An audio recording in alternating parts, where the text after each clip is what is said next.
This is NBC Palm Springs. Breaking news. Good evening, and thank you for joining us tonight. I'm Sarah Sanchez. It is charred more than 26,850 acres. The Apple fire is now 20% contained. Over 2,500 firefighters have joined the fight now. All evacuation orders and road closures have been lifted here in Riverside County, and the evacuation center that was at Beaumont High School is now closed. However, evacuation orders remain in place for San Bernardino County. The fire has destroyed at least 4 homes and 8 smaller structures. Fire officials report 1 minor injury of a firefighter. The Apple fire is so large, several departments from across the state have joined the fight. These crews are also being helped by a team made up of inmates from the Sierra Conservation Center. Olivia Sandusky has more. The Apple fire burns for the 5th day in a row, requiring over 2,000 personnel from all over the state. Any large fire of this magnitude is beyond the capability of any size fire department. No matter how big you are, you got to call in other resources to come and help you. Because remember, even though this fire is still going on, in Riverside County, we average more than 500 calls a day. The first responders report to the incident command post between shifts to rest and refuel. This is where all the brain power happens to fight the fire, and what the management team comes in to do. This is where the firefighters get fed, where they sleep, and how they get paid. Captain Herrera with CAL FIRE says it's necessary for firefighters to have a designated place to cool off, especially over summer. Our firefighters are holding up as best as they can, very physically demanding and challenging for them to be out here day after day, working 12-hour shifts or more, being exposed to the hot elements. And as CAL FIRE crews deal with this large Apple fire, they're relying on the help of over 300 inmates from all across Southern California. They're trained and they're put together normally in a crew of 15 with a leader, which would be a captain. They're always under the supervision of CDC, corrections, enforcement officer that would always be there to oversee them should there be a problem, obviously. But these crews do a lot of hard work. The inmates are serving for minor infractions and are constantly monitored. And Captain Herrera says their efforts are essential. They go along the perimeter of the fire and they start clearing up. Wherever we can't get a dozer, that's the human dozer that comes in and starts clearing up vegetation, making a fire break, 1.5 times the size of the fuel that we're encountering. So they put in a lot of hours, really strong. It is a program where in CAL FIRE's history has been very successful. Olivia Sandusky, NBC Palm Springs. Now the fire has proven to be unpredictable, as you can see in this video from our Rancho Mirage cam earlier today. A cloud of smoke suddenly burst into the air, and then a short time later it settled down as those winds shifted. As the fire stretches further northeast, communities like Pioneer Town are preparing for the worst, but hoping for the best. Our Daytona Everett spoke to people in the area. I'm just looking at the backyard. I'm just looking out towards where the fire was.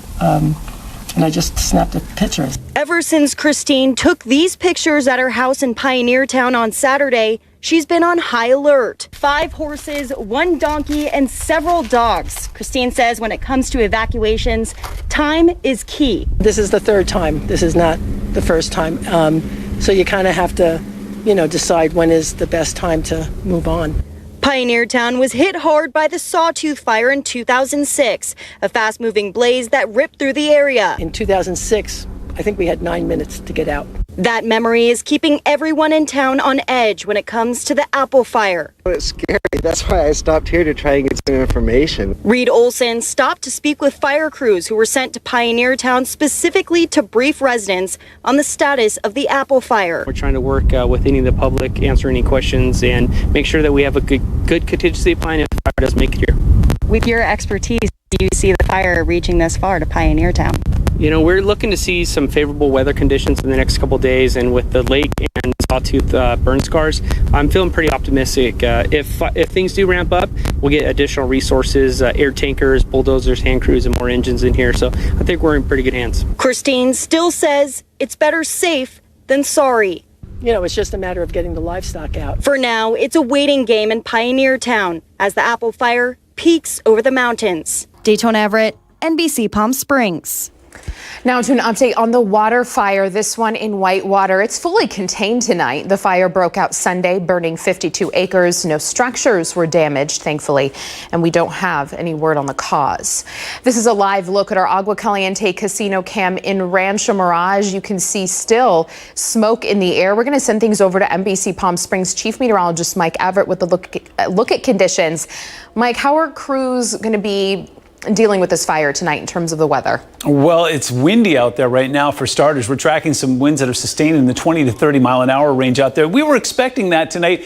The good news is that's not out of the ordinary for this time of year. That's that diurnal wind that picks up every day. The later that it gets, the calmer that it will become. And there's some great news. We're actually tracking some onshore flow that's actually going to push some fog and some low-level cloud cover into the Inland Empire over the next couple of mornings. And again, humidity is good for firefighting efforts. Now, it will not make it up and over the mountains. There's some serious elevation there, but at least what it does is keeps that air parcel reasonably damp instead of those offshore winds that we see in the fall that keep things dry and hot out there. Just a quick geography update here. Here is the Salton Sea. Here's the Coachella Valley. Obviously, there's Indio. A lot of folks wondering where this fire is because this is in a pretty remote area, even though it's pretty close to us. You can see it on the Agua Cam here. The fire originated right in this area here. There's San Bernardino, there's Redlands there's Banning and Beaumont. And then as it's burned, it's continued to burn off towards the north and east over top of the San Gorgonio range there and what's called the San Gorgonio Wilderness. Now, that area that we were just taking a look at a moment ago where Daytona was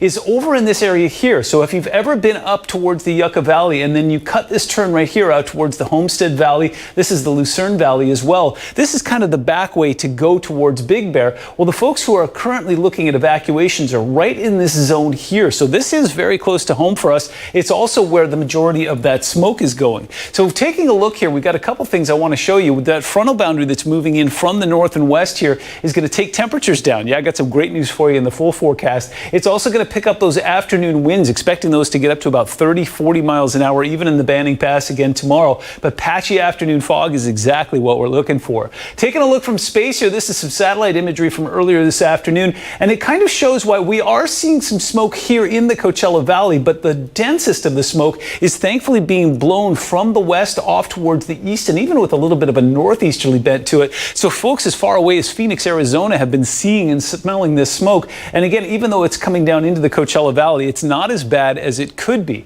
Despite that, there is an air quality alert that was in place yesterday. It's in place again today, and it's pretty much all of our portion of Riverside County and the Coachella Valley here. Obviously, the further to the north you are, North Palm Springs out towards Desert Hot Springs and Thousand Palms, you're seeing more of that smoke, and even some reports from friends that ash is coming down in several areas there. So if you're a sensitive breather, you've probably been experiencing this since Friday. You know exactly what to do. Take a look at air quality. There are a couple of hot spots here. In the Banning Pass, the air quality is moderate right now, and then obviously out towards Joshua Tree, it's not great there either. Nothing that appears to be critical, and a lot of the sensors that we're tracking down towards the east end of the valley and even in Palm Springs itself are showing some decent air quality. So for that, we're grateful. Take a look at neighborhood weather right now. It's still warm out there, 95 degrees at Palm Springs International. Light breeze coming in from the north-northwest, about 7 to 10 sustained, and some beautiful recovery. We got down into single-digit humidity today. Getting it back up to 20% this time of night, this time of year is fantastic. What's even more fantastic is what that frontal boundary is going to do for our temperatures. We're going to take another quick trip below average. I'll walk you through it coming up. Coronavirus coverage brought to you by East Valley COVID-19 testing site, serving residents of eastern Coachella Valley. Thank you, Mike. Negotiations on a new coronavirus relief bill continue. House Speaker Nancy Pelosi says she still wants a sweeping deal this week, saying she's not budging on the $3.4 trillion plan put forward by House Democrats. Senate Majority Leader Mitch McConnell says he only endorses his own party's $1 trillion plan. Congressional Democrats and members of the Trump administration have already met 6 times behind closed doors. They're disagreeing over jobless benefits and extending the expired federal eviction moratorium. We're going to take a look at the latest COVID-19 numbers for Riverside County and the Coachella Valley. 356 new cases were reported today in the county, 107 of those from our valley. There was only 1 new death in the county. And hard to believe, but tomorrow, thousands of students in the Palm Springs Unified School District will head back to school. They're the first district in the valley to start the school year. Our Kitty Alvarado shows us this school year, though, will look a little different. It's the big day before the first day of school for the Palm Springs Unified School District. 6-year-old twins Allison and Jimena Mendez and their mom are in the multi-purpose room picking up their supplies for the 2020-21 school year at Cathedral City Elementary School. Class will be all online this year. I'm excited. You're excited? Why? Because we are going to 4th grade and I like going to 4th grade. But it's all going to be on the computer. What about that? What is that going to be like? I don't know. Truth from the 6-year-old. Many of us don't know what full-time online school will be like for children and parents. Their mom, Martha, has a big job this school year. Parents have to be more involved. She's got the twins plus 2 other children at home. I'm looking forward to it. It's like a big challenge, I think, for myself and I mean for a lot of parents as well. But we'll see how it works. Across the campus is 2nd grade teacher Georgina Mendoza's classroom. She knows how it will work. She's been putting it together for weeks. She says the tools may be different, but it's still all about learning. We're going to find new ways of doing the things that we used to, but I hope that we still provide the same education or even better. Still, those first day jitters are different this year. There's that expectation of fear or nervous at the beginning of the school year. This is the most I've had. Principal Jessica Whiteman says she, her staff, and the school district are doing everything they can to make sure every parent and student feel supported and have everything they need to be successful. We all can relate and understand how difficult this can be, but we're here to support each other. Happy back to school. In Cathedral City, Kitty Alvarado, NBC Palm Springs. Glendale Public Schools are offering child care school for parents who can't stay home and teach their kids for one reason or another. Each classroom will have desks spaced apart to allow for physical distancing. Classrooms will hold 10 to 12 children, each in their own pod. If kids are from the same family, they'll stay with their sibling. They'll follow online instruction on a Chromebook using headphones. But in person, teachers will be in the room to help. We might as well get ahead of it and support our students real time than wait for the loss to occur and then wonder how we're going to help them recover. Another cool thing that's being done here is water fountains have been turned into hand washing stations. About 1,000 students will take part in the so-called daycare school. Dozens of people attend a party for first responders at a bar in LA without wearing masks or social distancing. And it turns out at least one of them is an LAPD officer. It's now forbidden. And it is forbidden, that is, for bars and restaurants to be open right now in LA County. The gathering sparked an investigation by the LA Department of Public Health. And a spokesperson for the owners of the bar say they unequivocally do not condone this behavior. A large explosion in Beirut today kills dozens of people and injures thousands more. The video shocking. The explosion generates a huge mushroom cloud and shockwave that blew out windows in buildings for miles. Plus, the traumatic moment when police pull out their weapons and force an innocent family with a 6-year-old even to lie on the pavement. We'll have that disturbing video after the break.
New information about the 5 men and 1 woman charged in the deaths of Jonathan Reynoso and Audrey Moran. All 6 appeared together in court for the first time, of course, online, though, because of social distancing. The judge scheduled a felony settlement conference for August 14th and a preliminary hearing for August 24th. Jonathan and Audrey went missing back in 2017. The feds have left Portland, but the protests continue for the 68th day in a row. Meanwhile, the NAACP wants to refocus the message. The local chapter president says the tear gas and rubber bullets are giving protesters a glimpse into unfair treatment people of color have faced for decades. But E.D. Mundane says the message began to get lost in the violence. Where do things go from here? We take the energy that we've galvanized and we send people to pushing voter registration. We send people to helping center census, and we center the attention on the Department of Justice and police reform. The NAACP plans to organize voter registrations and census workshops in the near future, but nothing is set in stone at the moment. Police in Aurora, Colorado opened an internal investigation after officers handcuffed 4 black girls, the youngest just 6 years old. The video is hard to watch, and the family says it shouldn't happen to anyone else. Joe Fryer has more on the growing outrage. The viral video recorded by a witness shows 4 children crying face down on the pavement, 2 of them in handcuffs being detained by police. The youngest is 6 years old. I don't give a damn what nobody say. That's police brutality. Brittany Gilliam says she took her daughter, sister, and nieces out to a nail salon Sunday morning when officers with the Aurora, Colorado Police Department arrived. And next thing I know, the police pull up silently behind them and had guns drawn on the children. Police say they were responding to reports of a stolen vehicle, but soon discovered it was not the family's blue SUV that was reported missing. Rather, it was a motorcycle with the same license plate number from a different state. Perhaps adding to the confusion, police say Gilliam's SUV had been reported stolen earlier this year. He's like, something about the car being reported stolen. I was like, this happened months ago. You guys cleared it. The family was released and is calling for change. It's like they don't care. Who am I going to call when my life is in danger? Aurora police say when contacting a suspected stolen car, they're trained to do a high-risk stop with weapons drawn and occupants on the ground. But the city's new police chief now wants to explore new practices, saying we must allow our officers to have discretion and to deviate from this process when different scenarios present themselves. I'm really deeply troubled about what those children went through, and I hope that the family will allow me to do what I can to make it right. The department is already under scrutiny for its treatment of black people following the 2019 death of Elijah McClain, which is under investigation. Now, Aurora PD is apologizing for what happened Sunday to this family, saying it's investigating and offering therapy to the traumatized kids. Joe Fryer, NBC News. A massive explosion has killed dozens of people and injured thousands more in Lebanon. The blast rocked Beirut, sending a mushroom cloud into the sky like a scene out of a horror movie. NBC's Bill Neely has late details. Extraordinary images tonight of deadly explosions felt by millions in Lebanon. Blasts that shook a city and injured thousands. This was the first, coming just after 6 in the evening at Beirut's main port, sending up a plume of thick smoke. Beneath it, fires raging and flashes of light, filmed by nearby residents. None of them could have guessed what would happen next. A second massive explosion that some described as like an earthquake. A mushroom cloud of debris and seawater blasted into the air. The detonation was heard 200 miles away in at least 2 other countries. I saw something flash and I couldn't hear anymore. It was raining glass all over the city of Beirut. On the ground, dozens lay dead. Lebanon's health minister says almost 3,000 people have been injured. The port area destroyed. But what caused it? Officials tonight say a warehouse has for years been filled with dangerous explosive chemicals. Warnings about the dangers, they say, ignored. Beirut, so often a battleground in war, resembling a war zone tonight. And that was Bill Neely reporting. Just absolutely remarkable, insane video there. Mike Everett has a look at the forecast and we come back. Mike. Sarah, that was really hard to watch. Reports coming through that blast was so strong that it actually created seismic activity similar to about a 3.3 magnitude earthquake. Taking a live look outside right now, Agua Caliente Casino Cam showing things quiet out there. They're about to become cool as well. We'll take a look when we come back.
Welcome back. Gorgeous live look courtesy of our Walter Clark 111 cam. Things looking fairly tranquil out there. Not seeing a whole lot of movement in the palm trees. In fact, tonight's one of those nights where your results may vary. Anybody along the western edge of the Coachella Valley, like take Rancho Mirage, for example, parts of Palm Desert, almost completely calm out there. But once again, tonight along the I-10 corridor, it's been gusty out there, winds up to about 25 miles an hour.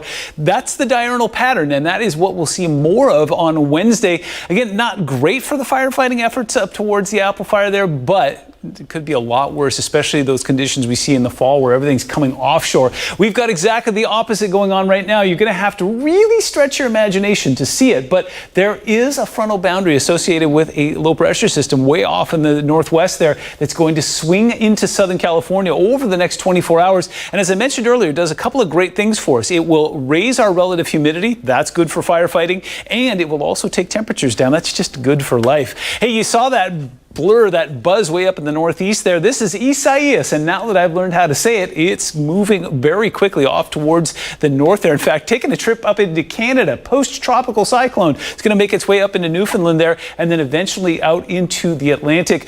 Winds sustained about 40 miles an hour, gusts still at about 58, and it's dropping some rain up there, still making its presence known. But the great news with this system, let's take a look. Yeah, 35 miles an hour north-northeast. It's out of here by tomorrow morning.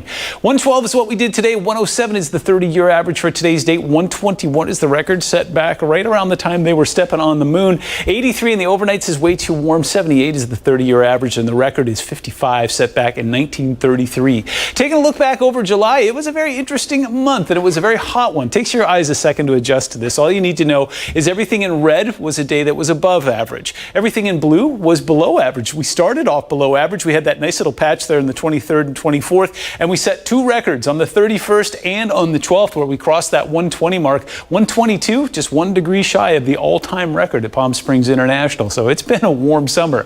Coachella Valley highs tomorrow will be cooler. We're going to be tracking that onshore flow. Winds will pick up in the afternoon. Everything you see in the purple near Cabazon and Desert Hot Springs will get up to about 25, 30, maybe 35 miles an hour. The rest of us will see about 20 to 25 miles an hour. No watches, no warnings here, but the red flag warnings aplenty up towards Vegas and into parts of Utah there as well. Taking a look at current temperatures, 91 in Palm Springs, 60s along the coast. The marine layer is thick, will be even thicker tomorrow with that onshore flow. 92 in Desert Hot Springs, 91 Coachella, and a cool 52 in Big Bear. We start off in the 70s tomorrow. Yeah, if you're an early riser, you will be rewarded. And look at that, 107, 30-year average for this time of year. That's what we're going to do tomorrow. 109 in Indio, 98 in Joshua Tree, 70s in Big Bear. And the story just gets even better. Your Comfort Air 7-day forecast shows below average temperatures all the way into Saturday, and then warming returns, but slowly, and we keep those overnights in the 70s.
Nearly half of all furloughed workers now believe their temporary layoff will be permanent. That number is up from just 20% in April, when many believed they would return to their old jobs within a few months. The more pessimistic outlook has also spread to workers who have returned to work. Many worry the stalled reopening and rising coronavirus cases could affect their employment again. Sports is up next. Stay with us.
Before we leave you, I want to remind you that we have a QR code. You can take your smartphone camera out and scan this on my left. It'll send you to all of our social media sites you see here. Also our website, NBCPalmSprings.com. You're going to like what you see. Join us tomorrow night. Have a good one. We'll see you tomorrow.